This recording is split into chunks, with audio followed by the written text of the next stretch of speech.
નમસ્કાર વિદ્યાર્થી મિત્રો, ડીઆરપી એજ્યુકેશનમાં આપ સૌનું સ્વાગત છે। આજના વિડીયોની અંદર આપણે હમણાં લેવાયેલી કોન્સ્ટેબલની પરીક્ષાના મહત્વના પ્રશ્નોનું સોલ્યુશન કરવાના છીએ। દરેક પ્રશ્નને આપણે થોડુંક વ્યવસ્થિત પ્રોપર મેથડ અને એકદમ ડિટેલમાં સોલ્યુશન જોઈશું, જેથી આપણે આ ચેપ્ટરના દરેક કોન્સેપ્ટને પણ સમજી શકીએ અને દરેક ક્વેશ્ચન વાઇઝ આપણે ચેપ્ટરના બેઝિક કોન્સેપ્ટોને પણ એકવાર વ્યવસ્થિત રીતે સમજી શકીએ। તો અહીંયા ક્વેશ્ચન નંબર 1 તમારી સામે છે। આ ક્વેશ્ચન સાદા વ્યાજ ઉપર આધારિત છે અને આ પ્રકારનો ક્વેશ્ચન ઘણીવાર પેપરમાં અલગ અલગ પરીક્ષામાં હમણાં છેલ્લા 2-3 વર્ષમાં પૂછાઈ ગયો છે। બરાબર, ક્વેશ્ચન શું છે કે સાદા વ્યાજે 8 વર્ષમાં પૈસા બમણા થાય છે, તો કેટલા વર્ષમાં તે મૂળ રકમના 5 ગણા થશે? બરાબર, તો મિત્રો આ ક્વેશ્ચનને હું બે રીતે ગણી શકું। પહેલા આપણે પહેલી મેથડથી આને સોલ્વ કરીએ। પહેલી મેથડ શું છે, તો અહીંયા મેથડ નંબર 1 તમને સમજાવું। સૌથી પહેલું કામ કરવાનું કે માની લઈએ કે આવો ક્વેશ્ચન પૂછાય તો તમારે મૂડી 100 રૂપિયા ધારી લેવાની કે મૂડી તમારી 100 રૂપિયા છે। હવે આ 100 રૂપિયા રકમ 8 વર્ષનો સમયગાળો થાય એટલે બમણી થઈ જાય છે, તો 100 ના બમણા કેટલા થાય? 200 રૂપિયા થઈ જાય છે। બરાબર, હવે મૂડી બમણી થતા સમય કેટલો લાગે છે? 8 વર્ષનો સમય લાગે છે। મતલબ કે 100 રૂપિયામાંથી 200 રૂપિયા થવા માટે અહીંયા 8 વર્ષનો સમય લાગ્યો। બરાબર, હવે તમે જુઓ 100 રૂપિયામાંથી મૂડી તમારી 200 રૂપિયા થઈ, તો અહીંયા તમે કહી શકો કે આ જે બંનેનો તફાવત છે એ તમારું વ્યાજ કહેવાય। બરાબર, તો વ્યાજ આઈ કેટલું મળે છે અહીંયા 8 વર્ષનું? 100 રૂપિયા મિત્રો। બરાબર, એનો મતલબ એવો થાય કે 100 રૂપિયા વધવા માટે 8 વર્ષનો સમય લાગે છે, આવું આપણે કહી શકીએ। હવે બીજી કન્ડિશન શું આપેલી છે એ જોઈએ। તો જુઓ, તે કેટલા વર્ષમાં તે મૂળ રકમના 5 ગણા થાય? બીજી કન્ડિશન આપણે એવું વિચારીએ કે આપણી મૂડી અહીંયા 100 રૂપિયા હતી, એ મૂળ રકમ વધી અને 5 ગણી થઈ જાય છે, તો 100 ના 5 ગણા કેટલા થાય? 500 રૂપિયા થાય મિત્રો। બરાબર, 100 ના 5 ગણા 500 રૂપિયા થાય, મતલબ કે આપણી મૂડી 500 રૂપિયા થાય ત્યારે કેટલો સમય લાગે એ આપણે લાવવાનું છે। તો આના માટે આપણે વ્યાજ કેટલું થયું એ જોઈ લઈએ। તો આ બંનેનો તફાવત નીકાળીએ તો અહીંયા 100 રૂપિયા મૂડી બાદ કરી દઈએ તો 400 રૂપિયા જે છે એ તમારું વ્યાજ મળે છે અહીંયા। બરાબર, મતલબ કે મૂડી 100 માંથી 500 થાય, મતલબ કે 400 રૂપિયા અહીંયા વધારાના મળ્યા, એ તમારું વ્યાજ કહેવાય। તો આ 400 રૂપિયા વ્યાજ કેટલા વર્ષ દરમિયાન મળ્યું એ આપણે સમયગાળો લાવવાનો છે। તો આના માટે આપણે શું સમજીએ? પહેલી આપેલી કન્ડિશનનો ઉપયોગ કરીએ કે માની લઈએ કે 100 રૂપિયા વ્યાજ વધવા માટે 8 વર્ષનો સમય લાગે છે, તો 400 રૂપિયા વધે કેટલા વર્ષની અંદર? તો આના માટે આપણે ત્રિરાશિનો નિયમ વાપરીએ કે 100 રૂપિયાનો વધારો થવા માટે 8 વર્ષનો સમય લાગે છે, તો 400 રૂપિયાનો વધારો થવા માટે કેટલા વર્ષનો સમય લાગે? બરાબર, આ આપણે લાવવાનું છે। તો અહીંયા સાદું રૂપ આપીએ, જુઓ 400 ગુણ્યા 8 કરીએ અને 100 વડે ભાગી દઈએ। ઓકે, તો અહીંયા જુઓ જવાબ તમારો જે ફાઇનલ આવશે એ 400 ગુણ્યા 8 એના છેદમાં 100। અહીંયા 0 0 ઉડાડી દઈએ તો 8 ગુણ્યા 4 એટલે કે અહીંયા 32 તમારો જવાબ આવે છે। મતલબ કે 32 વર્ષ એ તમારો માગેલો જવાબ છે અહીંયા, કે તમારી મૂડી જે છે એ 100 રૂપિયામાંથી 5 ગણી એટલે કે 500 રૂપિયા થવા માટે એને 32 વર્ષનો સમય લાગે છે। હવે મિત્રો આ ક્વેશ્ચનને આપણે બીજી એક મેથડથી સોલ્વ કરી શકીએ। એ બીજી મેથડ તમને સમજાવું। તો બીજી મેથડ તમારી સામે અહીંયા મૂકું છું। જુઓ, અહીંયા આપણે એવું સમજીએ કે તમારી જે મૂડી હતી એ અહીંયા ધારવાની નથી આપણે 100 રૂપિયા। બરાબર, ડાયરેક્ટલી સમજીએ કે તમારી રકમ જે છે એ 8 વર્ષના સમયગાળાની અંદર 2 ગણી થઈ જાય છે, એટલે કે બમણી થઈ જાય છે। બરાબર, તો અહીંયા 2 ગણી લખું હું। એના પછી આપણે એવું ધારી લઈએ કે કોઈ ટી વર્ષના સમયગાળામાં આ રકમ તમારી 5 ગણી થાય છે। બરાબર, અહીંયા કેટલા વર્ષમાં 5 ગણી થાય છે એ આપણે શોધવું છે, તો આપણે ધારી લઈએ કે કોઈ ટી વર્ષના સમયગાળામાં આ રકમ 5 ગણી થાય છે। બરાબર, આટલું લખ્યા પછી શું કરવાનું? તો આ બંને સમયગાળા જે આપેલા છે વર્ષ, એનો તમારે ગુણોત્તર લાવી દેવાનો। ટી ભાગ્યા 8 એનો ગુણોત્તર તમારે લાવવાનો, તો ટી ભાગ્યા 8 અહીંયા લખીશું। એના પછી આ જે રકમ તમારી 2 ગણી અને 5 ગણી થાય છે એનો ગુણોત્તર તમારે અહીંયા લખવાનો, પણ એક કન્ડિશન છે કે આ 5 માંથી 1 બાદ કરીને અહીંયા લખવાના, 5 - 1 અને છેદમાં 8ની સામે અહીંયા 2 માંથી 1 બાદ કરીને લખવાના, 2 - 1। બરાબર, તો અહીંયા સાદું રૂપ આપીએ, જુઓ અહીંયા આવી જાય 4 અને અહીંયા આવી જાય 1। હવે ટીની વેલ્યુ કરતા બનાવીએ તો ટી ભાગ્યા 8 બરાબર શું મળે છે? 4 ભાગ્યા 1 મળે છે। તો ટીની વેલ્યુ કરતા બનાવીએ તો 8 જે છે એ ક્યાં જાય? 4 ના ગુણાકારમાં જાય। તો ટીની વેલ્યુ શું મળે છે? ટી બરાબર 8 ગુણ્યા 4 એટલે કે 8 ચોક 32 વર્ષ। તો આ રીતે પણ તમે એનો સમયગાળો લાવી શકો છો કે મૂડી તમારી 5 ગણી કેટલા સમયની અંદર થાય? તો 32 વર્ષની અંદર થઈ જાય છે। તો આ બંને રીતે આ ક્વેશ્ચનને તમે સોલ્વ કરી શકો છો। અને આ પ્રકારનો ક્વેશ્ચન, આ ટાઈપનો ક્વેશ્ચન મોસ્ટ આઈએમપી ક્વેશ્ચન ગણી શકાય છે। છેલ્લી લગભગ 5 થી 6 પરીક્ષામાં આ ક્વેશ્ચન અને આ જ ટાઈપની ક્વેશ્ચન પેટર્ન ઉપર આધારિત ક્વેશ્ચન પૂછાયેલો છે। એટલે કે આ ક્વેશ્ચનની બંને મેથડો તમારે શીખી લેવાની અને આ ક્વેશ્ચન પણ તમારે મગજમાં હાઇલાઇટ રાખવાનો છે। બરાબર, ક્વેશ્ચન નંબર 2 જોઈએ મિત્રો। ક્વેશ્ચન નંબર 2 જોઈએ મિત્રો. મિત્રો, કોન્સ્ટેબલની પરીક્ષામાં ગણિતના જે પ્રશ્નો પૂછાયા છે એ બધા જ પ્રશ્નો ખૂબ જ મહત્વના છે અને એક શીખવા લાયક ક્વેશ્ચનો છે બધા, જેની અંદરથી આપણને ઘણું બધું નવું જાણવા મળશે. બરાબર, એટલા માટે આપણે અહીંયા જે પેપર સોલ્યુશન હું કરાવું છું એ પેપર સોલ્યુશન અલગ અલગ ભાગની અંદર કરાવીશ, જેની અંદર પેપર સોલ્યુશન ભાગ 1, પેપર સોલ્યુશન ભાગ 2 એ રીતે અલગ અલગ ભાગની અંદર હું આ વિડીયો બનાવવાનો છું. બરાબર, તો દરેક વિડીયોને તમે એન્ડ સુધી જોઈ લેજો. હવે ક્વેશ્ચન નંબર 2 શું છે એ જોઈ લઈએ કે 3 યુવતીઓની સરેરાશ ઉંમર 42 વર્ષ છે અને તેમની ઉંમર 4:6:8ના પ્રમાણમાં છે, તો સૌથી નાની યુવતીની ઉંમર શોધો. મિત્રો, આ એક્ઝામ્પલ પણ આપણે 2 મેથડથી સોલ્વ કરી શકીએ. સૌથી પહેલાં આપણે આની બેઝિક મેથડ સમજીએ. બેઝિક મેથડ માટે શું કરવાનું કે આ જે ગુણોત્તર આપેલો છે એના આધારે તમારે ઉંમર ધારી લેવાની. માની લઈએ કે આ 3 યુવતીઓની ઉંમર અનુક્રમે 4x, 6x અને 8x છે.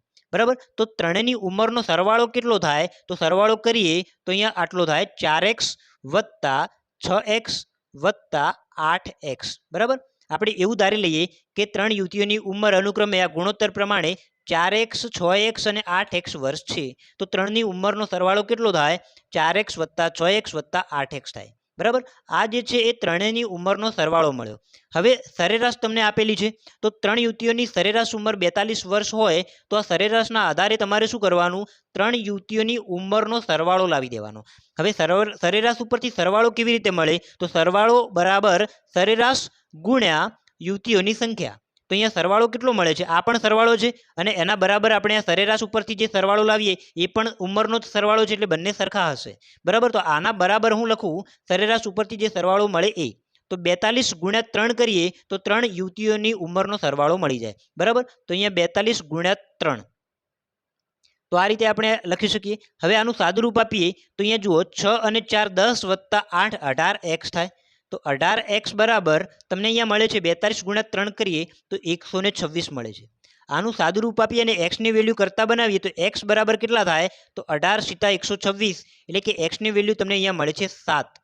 બરાબર, હવે આ 7 ઉપરથી તમારે સૌથી નાની યુવતીની ઉંમર લાવવાની છે. તો સૌથી નાની યુવતીની ઉંમર એટલે કે આ 4x એ તમારી સૌથી નાની ઉંમર કહેવાય. બરાબર, તો સૌથી નાની યુવતીની ઉંમર લાવી હોય તો 4x ની કિંમત તમારે લાવવી પડે.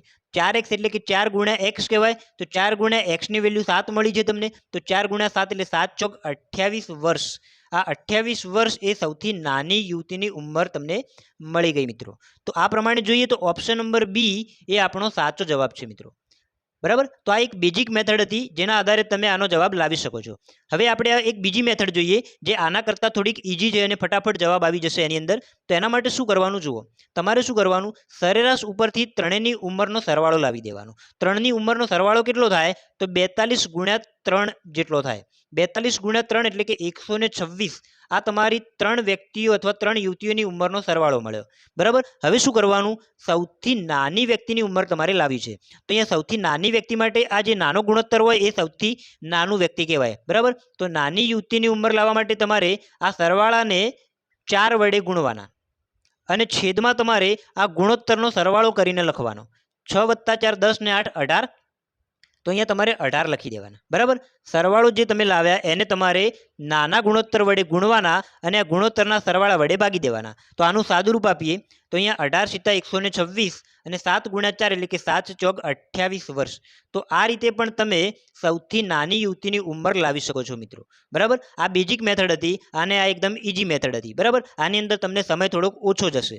હવે જુઓ, આ મેથડની અંદર એવું પણ પૂછે કે સૌથી મોટી યુવતીની ઉંમર કેટલી? તો એના માટે પણ તમારે આ જ મેથડનો ઉપયોગ કરવાનો. એના માટે શું કરવાનું? સૌથી મોટો ગુણોત્તર કયો છે? 8 છે. તો અહીંયા તમારે 8 લખવાના અને છેદમાં સરવાળો લખવાનો. તો 8 ભાગ્યા 18 ગુણ્યા 126 તો તમને મોટી યુવતીની ઉંમર પણ મળી જાય છે. બરાબર, તો આ બંને મેથડનો ઉપયોગ કરીને તમે એક્ઝામ્પલ સોલ્વ કરી શકો છો. નેક્સ્ટ એક્ઝામ્પલ જોઈએ આપણે. ક્વેશ્ચન નંબર 3 જોઈએ મિત્રો. અહીંયા તમને આપેલું છે કે દર 1 કલાકે કારની ગતિ 3 કિલોમીટર વધે છે. જો પહેલા કલાકમાં 45 કિલોમીટરનું અંતર કાપવામાં આવે તો 15 કલાકમાં કુલ કેટલું અંતર કાપવામાં આવ્યું છે? હવે જે કન્ડિશન અહીંયા આપેલી છે એ કન્ડિશનને આપણે લખીએ અને પછી દાખલાના કોન્સેપ્ટને સમજીએ. સૌથી પહેલું કામ તમને આપેલું છે કે દર 1 કલાકે કારની ગતિ 3 કિલોમીટર વધે છે અને પહેલા કલાકમાં 45 કિલોમીટરનું અંતર કાપે છે. તો અહીંયા હું શું કરું કે આ પહેલો કલાક છે, આ પહેલા કલાકની અંદર કાપેલું અંતર લખી દઉં કે પહેલા કલાકમાં એ 45 કિલોમીટરનું અંતર કાપે છે. હવે આગળ પહેલી કન્ડિશન જે આપેલી હતી એના આધારે આપણે આગળ વધીએ તો દર 1 કલાકે કારની ગતિ 3 કિલોમીટર વધે છે, મતલબ દર 1 કલાકે જે કાર છે એ 3 કિલોમીટર અંતર વધારે કાપે છે. તો પહેલા કલાકે એને 45 કિલોમીટર અંતર કાપ્યું, તો હવે બીજો કલાક થાય એટલે એને કેટલું અંતર કાપ્યું હશે? તો આના કરતાં 3 કિલોમીટર અંતર વધારે કાપ્યું હશે. તો 45 કરતાં વધારે 3 કરીએ તો કેટલા થાય? 48 કિલોમીટર થાય.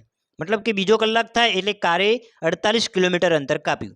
હવે ત્રીજા કલાકની અંદર કારે કેટલું અંતર કાપ્યું? તો ફરીથી 3 કિલોમીટર અંતર વધી જાય, બરાબર. તો 48માં બીજા 3 ઉમેરીએ તો કેટલા થાય? 51 કિલોમીટર થાય. તો અહીંયા આ રીતે જોવા જઈએ તો આવી રીતે આપણે 15મા કલાક સુધી જવાનું છે, બરાબર. હવે જુઓ મિત્રો, તમને જે કન્ડિશન આપેલી છે એ પ્રમાણે આપણે અહીંયા લખી દીધી કે પહેલા કલાકે 45 કિલોમીટર અંતર કાપે છે અને દર કલાકે 3 કિલોમીટરની ગતિ વધે છે.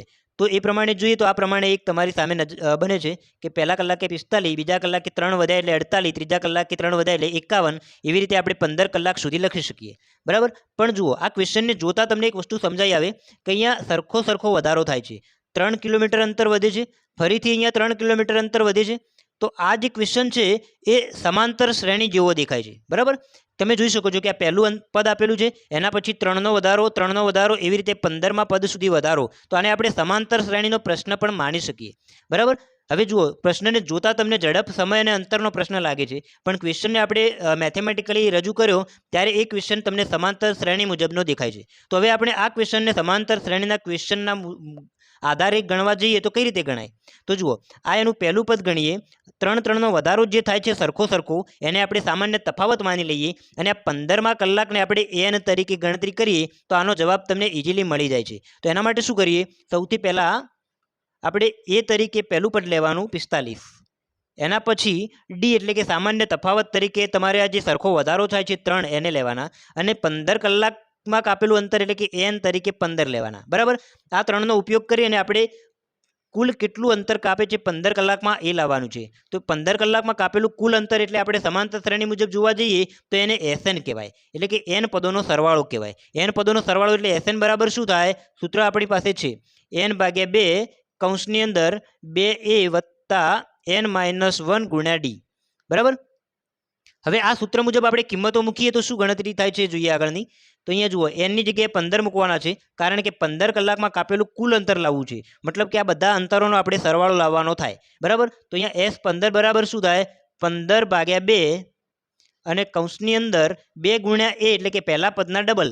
પહેલું પદ અહીંયા પ્રથમ પદ કેટલું આપેલું છે? 45 કિલોમીટર. તો 45ના ડબલ કેટલા થાય? 90 થાય, અથવા તો 45 ગુણ્યા 2 કરી શકો તો 90 આવે, વત્તા n-1. n તરીકે આપણે 15 લેવાના છે, તો 15 - 1 કેટલા થાય? 14 થાય. 14 ગુણ્યા d એટલે સામાન્ય તફાવત. d કેટલો આપેલો છે? અહીંયા 3નો વધારો થાય છે, તો d તરીકે આપણે 3 માનીએ તો 14 ગુણ્યા આ કેટલા થાય? 3. 14 તરી 42 અહીંયા બને છે, બરાબર. આનું આગળ સાદું રૂપ આલીએ તો શું જવાબ બને જોઈએ? અહીંયા S15 બરાબર 15/2 અને કૌંસની અંદર 90 + 42 એટલે આનો જવાબ બને 132. હવે 132ને હું 2 વડે ભાગાકાર કરું તો આનો જવાબ બને છે 66, બરાબર. 66ને હું 15 સાથે ગુણું તો આનો જવાબ મળી જાય છે મિત્રો 990 કિલોમીટર. તો અહીંયા તમારો 15 કલાકમાં કાપેલું કુલ અંતર કેટલું? તો એનો જવાબ મળે છે મિત્રો 990 કિલોમીટર. મતલબ કે અહીંયા ઓપ્શન પ્રમાણે જોઈએ તો ઓપ્શન નંબર ડી એ આપણો સાચો જવાબ બની જાય છે મિત્રો.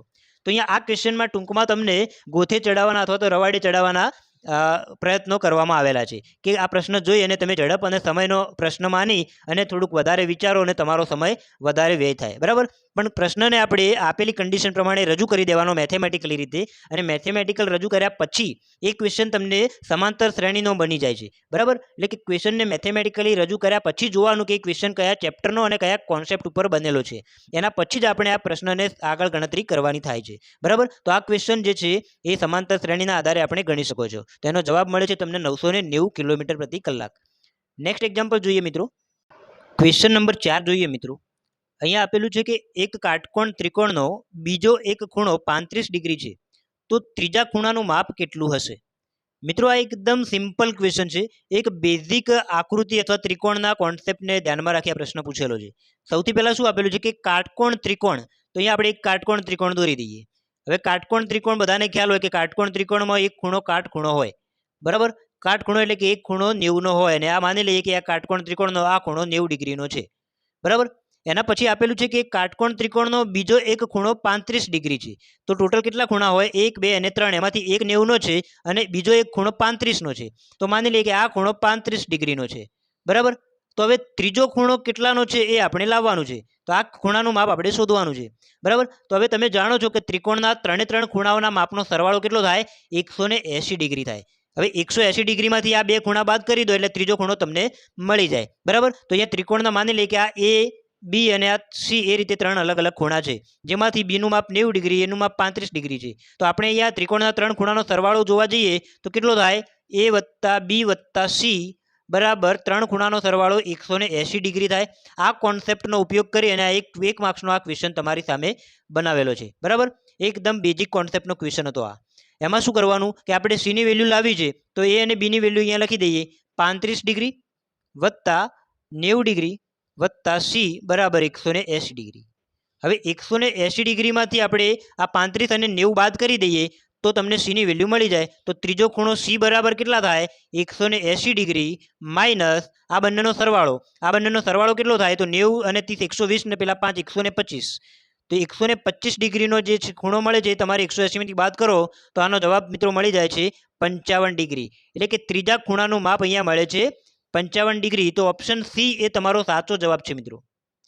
એકદમ બેઝિક કોન્સેપ્ટ હતો કે ત્રિકોણના 3 ખૂણાનો સરવાળો 180 થાય છે. આના ઉપરથી આ ક્વેશ્ચન બનાવેલો છે. ક્વેશ્ચન નંબર 5 જોઈએ. ક્વેશ્ચન નંબર 5 જોઈએ. આપેલું છે કે 1/0.05 બરાબર કેટલા? એકદમ સિમ્પલ સાદું રૂપનો ક્વેશ્ચન છે. સૌથી પહેલાં શું કરવાનું? આ પોઈન્ટ હટાવવાનો છે આપણે, બરાબર. તો આને આવી રીતે લખી શકીએ કે 1/0.05 બરાબર. આના બરાબરમાં શું થાય એ લખીએ. તો અહીંયા 1 અને છેદમાં જે 0.05 આપેલા છે એનો આપણે આ પોઈન્ટ હટાવી દઈએ તો શું લખાય? 5ના છેદમાં, અહીંયા પોઈન્ટ પાછળ 2 આંકડા છે એટલે આપણે 100 લખી શકીએ. 5ના છેદમાં 100 આવે, બરાબર. હવે ભાગાકારમાં કોઈ સંખ્યા હોય તો એ ક્યાં જાય? ઉપર ગુણાકારમાં જાય, અંશની અંદર. તો અહીંયા શું થાય? 100 ઉપર આવી જાય અને 5 નીચે વધે. હવે જો 100ના છેદમાં 5 એટલે આનું સાદુરૂપ આપીએ તો શું થાય? 100 ભાગ્યા 5 એટલે 20 પંચું 100 થાય. તો આનો જવાબ બની જાય છે મિત્રો 20, બરાબર. તો આ પ્રશ્નનો જવાબ અહીંયા બને છે 20. એટલે કે 1/0.05 બરાબર શું થાય? 20 થાય. તો ઓપ્શન પ્રમાણે જોવા જઈએ તો ઓપ્શન નંબર સી એ આપણો અહીંયા સાચો જવાબ બની જાય છે મિત્રો. તો અહીંયા ટૂંકમાં આપણે આ વિડીયોની અંદર 5 ક્વેશ્ચન જોયા. 5 ક્વેશ્ચનને એકદમ ડિટેલમાં સારી રીતે સમજ્યા છીએ મિત્રો. હવે જે ક્વેશ્ચન પેપર હતું કોન્સ્ટેબલનું એના બાકીના ક્વેશ્ચન આપણે ભાગ નંબર 2ની અંદર જોઈશું. કોન્સ્ટેબલનું પેપર સોલ્યુશન ભાગ નંબર 2 નામનો બીજો વિડીયો હું લાવીશ. એની અંદર આપણે બાકીના બીજા ક્વેશ્ચન પણ આવી જ રીતે ડિટેલમાં સમજીશું અને ડિટેલમાં દરેક કોન્સેપ્ટ વાઇઝ બેઝિક મેથડ અને શોર્ટકટ મેથડ બંનેનો ઉપયોગ કરીને આપણે દરેક ક્વેશ્ચનને સમજવાના છીએ. અને ક્વેશ્ચનની અંદર કયું ટ્વિસ્ટ આપેલું છે એ પણ આપણે દરેક વિડીયોમાં દરેક ક્વેશ્ચનને ધ્યાનમાં લઈ એને જોતા રહીશું. જો વિડીયો ગમ્યો હોય તો વિડીયોને લાઇક કરી દેજો અને ચેનલ પર પહેલીવાર હોય તો ચેનલને સબસ્ક્રાઇબ પણ કરી લેજો મિત્રો.